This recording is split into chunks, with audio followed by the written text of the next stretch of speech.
Welcome back to The Sensitive Warrior, where we explore the strength, the emotional intelligence, and inspiring stories of those who care deeply and lead with compassion.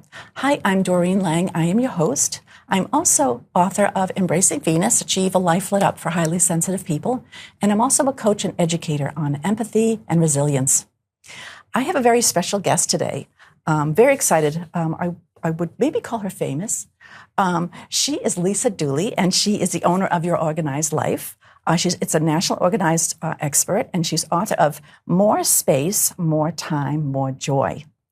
Featured in outlets like Oprah.com, Real Simple, and the Boston Globe, Lisa helps highly sensitive people create spaces, and people who aren't highly sensitive, but that's what we're talking about today, so we're going to really emphasize on that. But she helps them support a calm, clarity, and emotional wellness while she helps them. Well, I'm sure she's going to use the word declutter a lot, but she helps them create this wonderful space, and so we can breathe.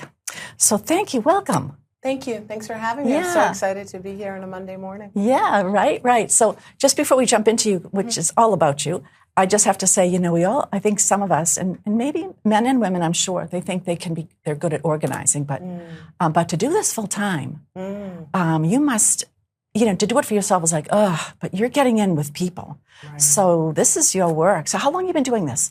So I launched my business back in 2010. So this is 15 years for me.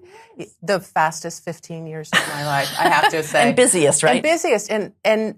Busy is actually a word I don't love because I think sometimes we use the word busy it's sort of a cover word when you meet someone. How are you? Doreen, how are things? So I'm busy. Everyone's busy. Everyone's busy. Right. And I think that what I want to help my clients create and what I've created for myself is a life that is full and productive. I am doing the things that I want to be doing.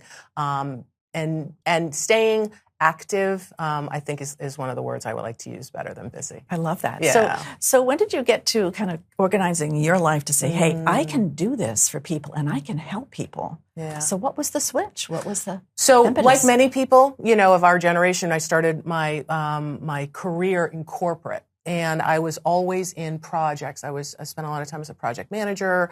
I did executive recruiting. And what I realized was I was really good at projects. I was really good at, understanding, I would be given the end goal, but it was mine to create the parameters and execute on it. So I'm doing this in my career, in my work life. And at the same time, my husband had his own business. We had 2 young children. I'm working full time. We each had ailing parents. And to fit all of that in, I realized I had to be really, really organized. And that was one of my strengths. And so as I have evolved in my thinking and understanding about organization, what it means, I realized that is who I am at heart. I am both a communicator of what needs to happen. Because a lot of people can organize themselves, but organizing as a business is really about communication, right? It's about decision-making and communicating. So that really led me to say, I want to do something impactful with my life. Long answer to your short question is that's how I got into organizing. So I wasn't planning on asking you this, but it just kind of triggered.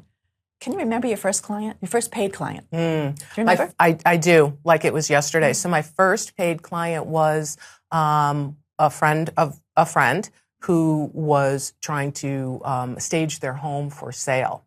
And she said, Lisa, I have a short time frame to work in. I said, of course I'll help you. She said, I will not accept your help. I need this to be a paid arrangement that will make me feel like I'm not, taking advantage.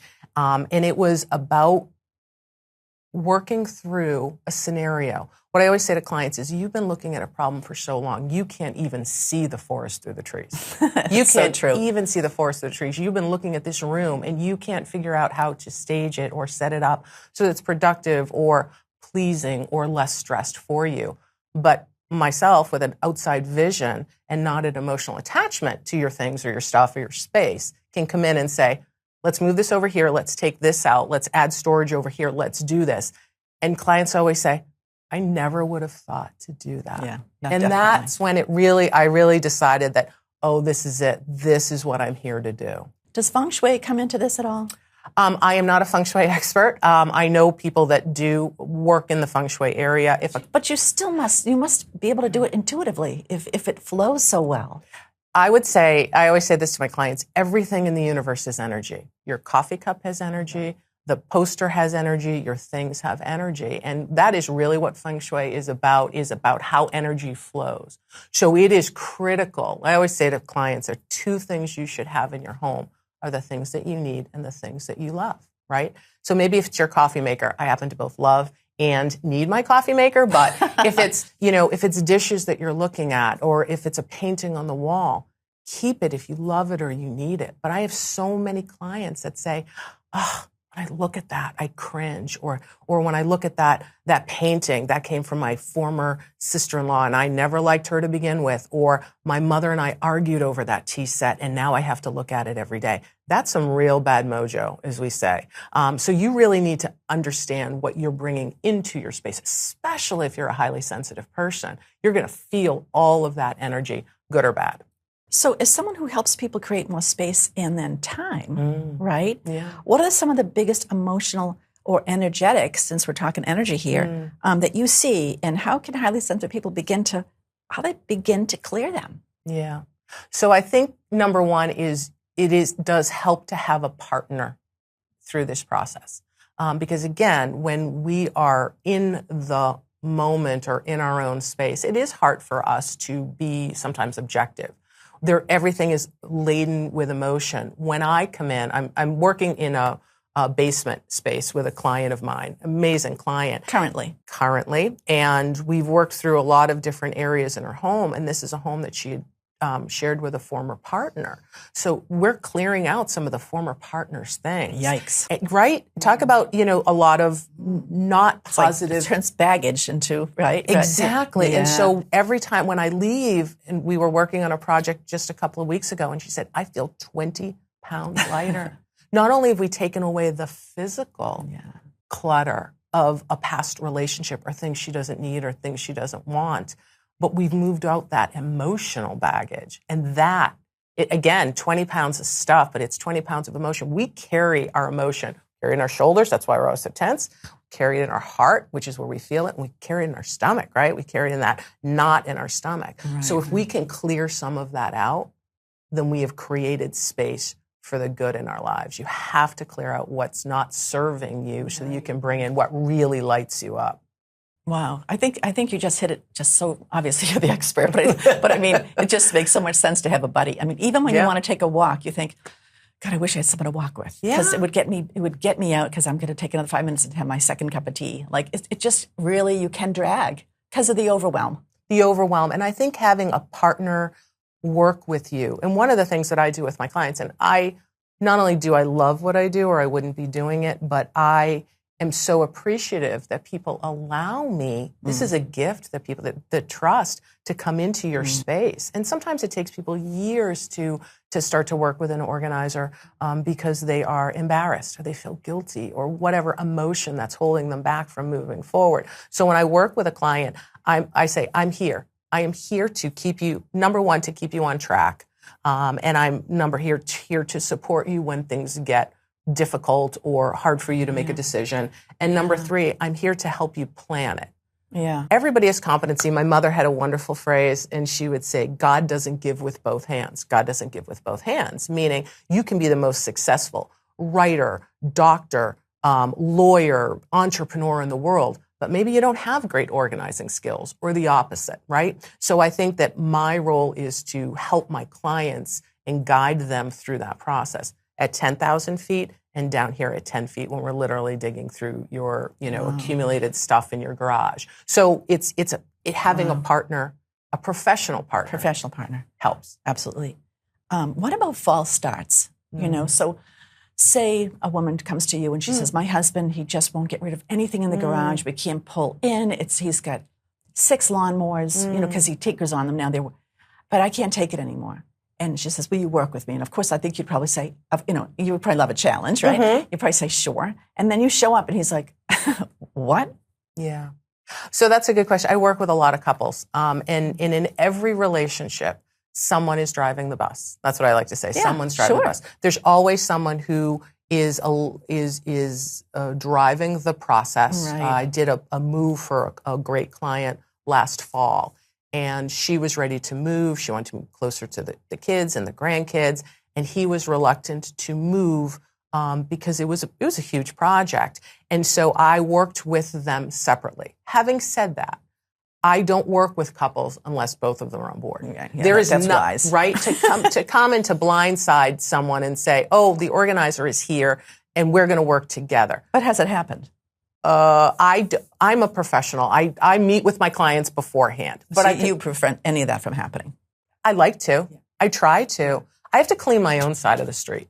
I always say to the whatever partner is when you are in we call it a discussion or a disagreement with my partner over, I always say to my client, lead with authenticity. Lead with your emotion. Saying to my partner, you know what, you're being unhelpful and unreasonable in this project is only going to make them dig in their heels. Lead with authenticity. Yes. Lead with what you are feeling. I'm feeling afraid. I'm feeling overwhelmed. I need more support. I want this to be successful. That's how you get to someone to understand really where you're coming from. Now, in that scenario we just talked about where the gentleman, he was overwhelmed, right? Mm-hmm. He didn't want, did he not want to move, or did he not want to deal with the moving part? Know what I mean? Yes. Which one? Both, yes. Oh, yikes. Yes and. It's often a yes and, right? Very few situations are always one way. You know, I moved and downsized my own home, you know, probably 3 or 4 years ago.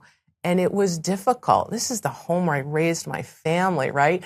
And at the same time, I could see my end goal. So there are different parts of any project. Doesn't matter if you're moving. It doesn't matter if you're doing an addition. It doesn't matter if you're clearing out your cabinets in your mudroom. It doesn't matter. You have to be committed to what the goal is. So we stay focused on the goal, and then we execute the parts that get you to the goal.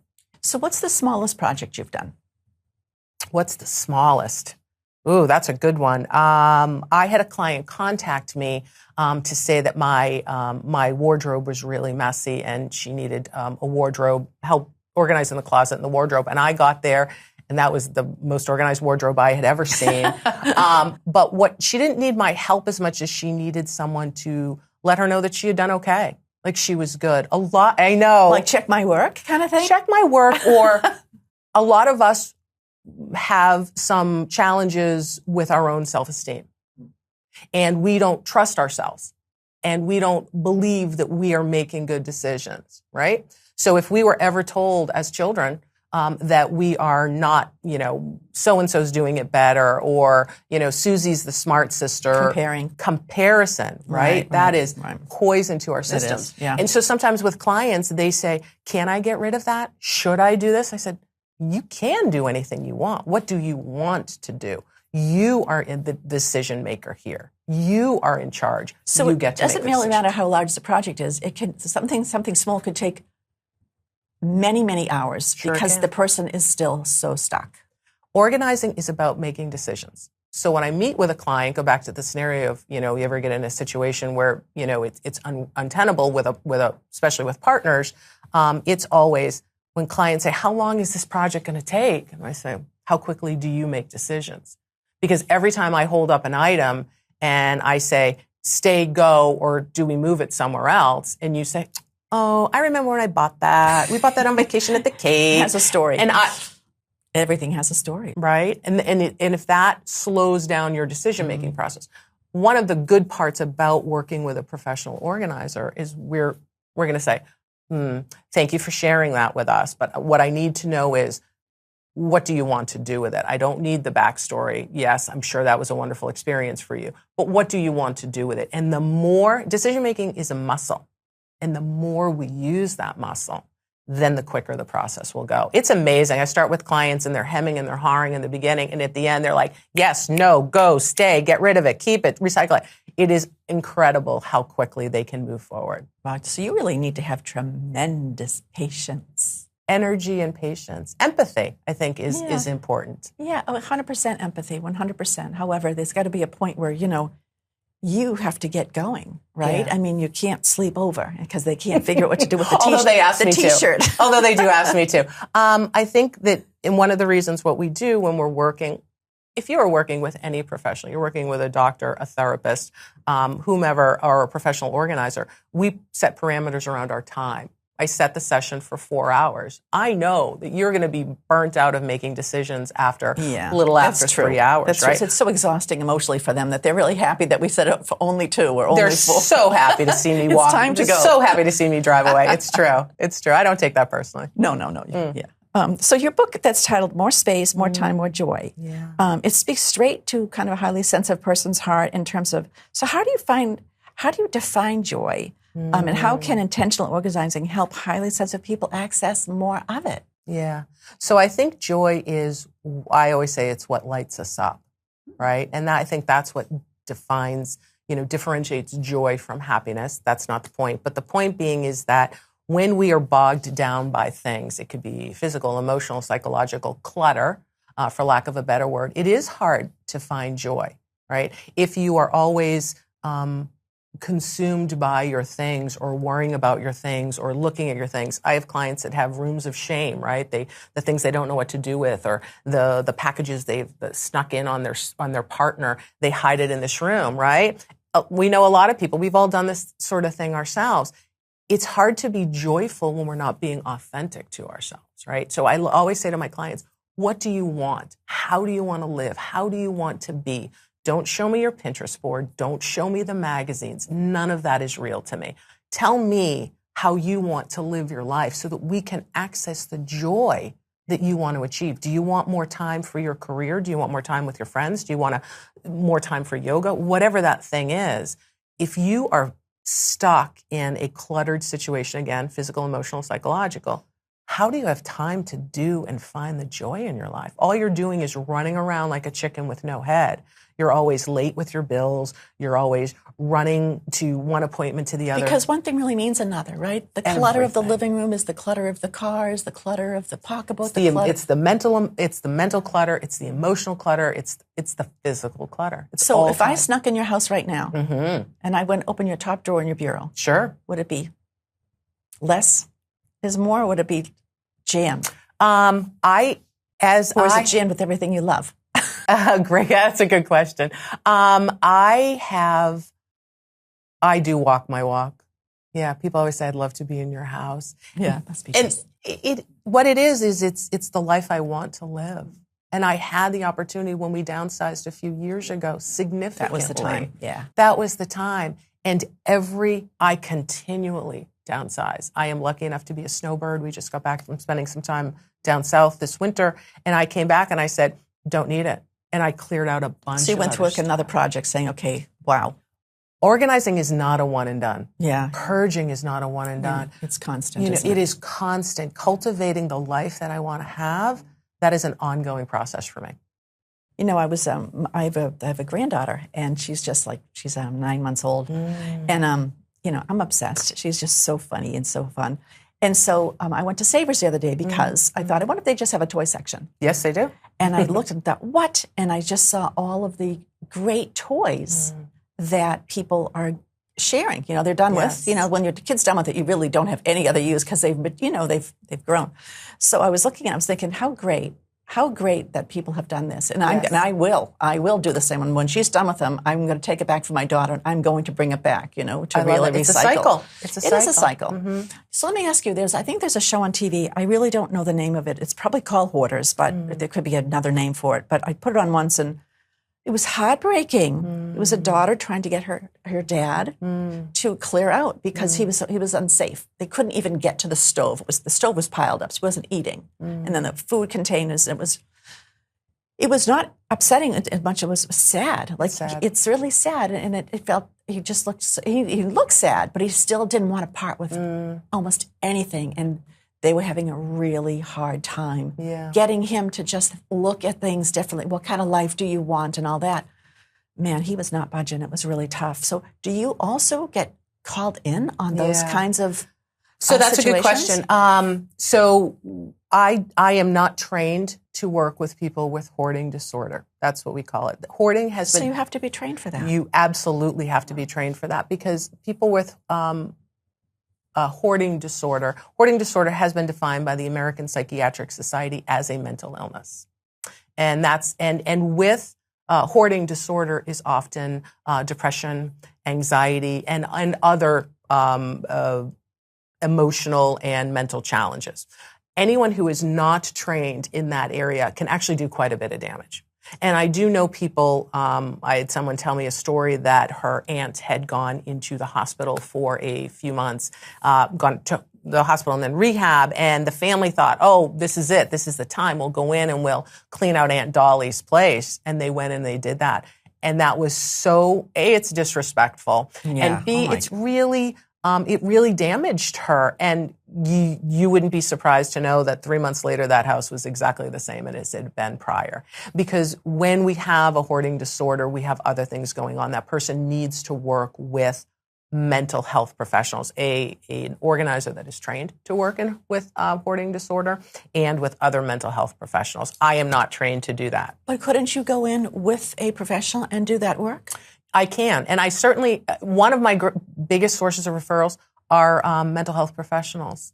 They say, I have clients that are stuck. Lisa, they're not happy. Part of it is clutter. Can you work with them? So yes, I do that all the time. But true hoarding is way above. I am a member of the National Association of Professional Organizers. We are an international organization.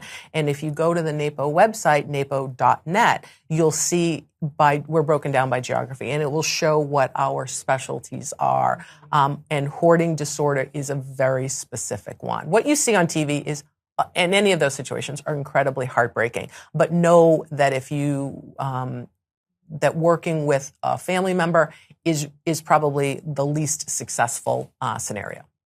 Too much emotion. I have so much respect for you and for that, because when I'm coaching people on sensitivity, I'm not a doctor, I'm not a psychologist. However, my journey brought me here. The research that we have to do to write our books and to be serious about it and committed to help people.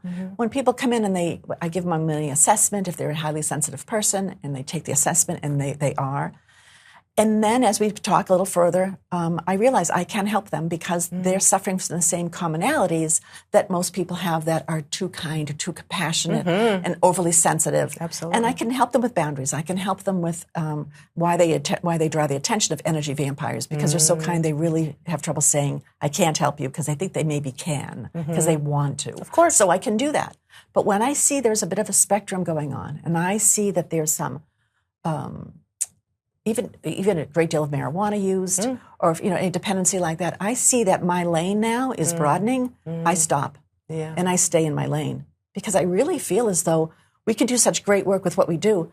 I don't want to ever take responsibility on damaging or conflicting or not showing up for a person that's counting on you. Absolutely. So I think that's excellent that you really do. You really stay with that, because deep down, I do want to help them. Of course we do. You really do want to help the hoarders. That's why we do the work that we do. We have to stay in our lane. We have to stay in our lanes. Yeah. And I think the other part is, having done this for so very long, one of the things I love to have, that's why I work with professionals like yourself. I work with therapists. I work with, plumbers. And I want to have tools in my toolbox for my clients. When a client says, Lisa, should I make this financial decision? I say, that's not a me question. That's a question for your CPA, or that's a question for your advisor. What I can show you is your paperwork. I can show you, the numbers based on the work that we've done together, or, whatever that scenario is. But this is not my area of expertise. And I am very, very clear. And I think one of the things I learned earliest on in my career and working with clients is, I don't know what I don't know. Yeah. And I do want to stay in my own lane. Yeah. That's very important. Yeah, and that's so important. And then when I met you, you had did something that really stuck with me, because I didn't know you did this as well. And it was like really eye-opening, is that you told me that you'll help people literally clear out their homes, pack up, and move to another state. Oh, yeah. International also. Because I always think about an organizer, right? You're going to go in, you're going to fix that kitchen so you could, you can find the mugs. Or the bedroom, you organize your clothes and it's either color coordinated, however is best that helps people. I had no idea to the extent. So do you have a team, or you're a team of one? Yes, and. So yes, I do moves, and most organizers do moves. Many organizers, we all have different business models. I am a solopreneur, and the reason I'm a solopreneur is because my husband had his own business, and he had a really big team that worked for him. And as wonderful as it is to have a team, you are responsible for them. And I realized that what I wanted to do is I want to be responsible for me. And the other part of that is my clients want to work with me. Right? So they hire me. They're allowing me into their homes. They're giving me that. I'm building not your assistant. Not my assistant. Exactly. Yeah. But if I do have a move, there are so many wonderful contractors that I work with, other organizers that I'll say, come in. We need to get this client packed up and moved. Or I'm out of town. I can't handle this. You go in and you do X, Y, and Z. So you do partner with some great resources. All the time. All the time. And that's huge. And that's, again, one of the things that's important about working with a professional. As a member of NAPO and NAPO New England, I have this wonderful group of colleagues that I can call upon. Sometimes I get calls, Lisa, can you come to Georgetown, Mass? No, I cannot. That just doesn't work for me. But I know somebody out in your area. So it is about relationships. It's about the value add that I can help my clients with. But yes, moves. It's a really big one. It's so stressful for clients. It's really, really stressful. Yeah. Oh my gosh. Right? They say that in divorce, they say. Exactly. So I know we're wrapping up, but I'd love to ask this kind of one of the final questions is when you think about when the phone rings and you don't recognize the number, but it's local and you're kind of assuming it could be a potential client. And if you had a second before you picked it up and you thought to yourself, oh, I hope it's a great client, and I hope it's X, Y, and Z. What is it that kind of gets you charged up? What gives you the joy? I love that.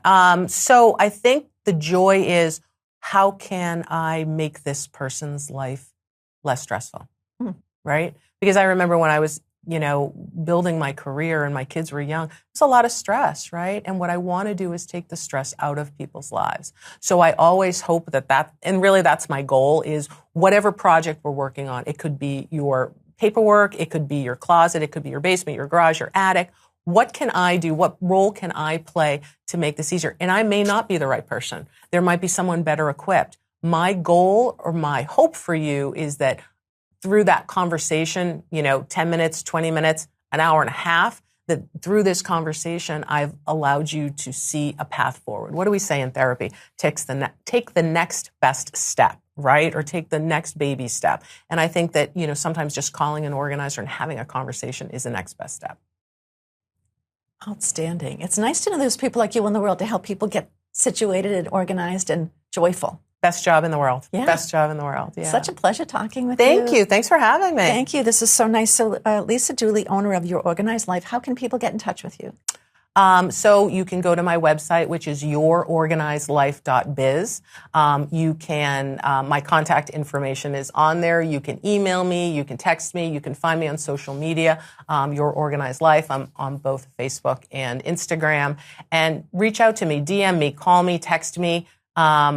I just love having conversations with people. How lucky am I? How lucky I think they'll be lucky too. So thank you. Thank you very much again. Thanks for having me. And thank you so much for joining us on The Sensitive Warrior. We're feeling everything is your superpower. And until next time, stay organized.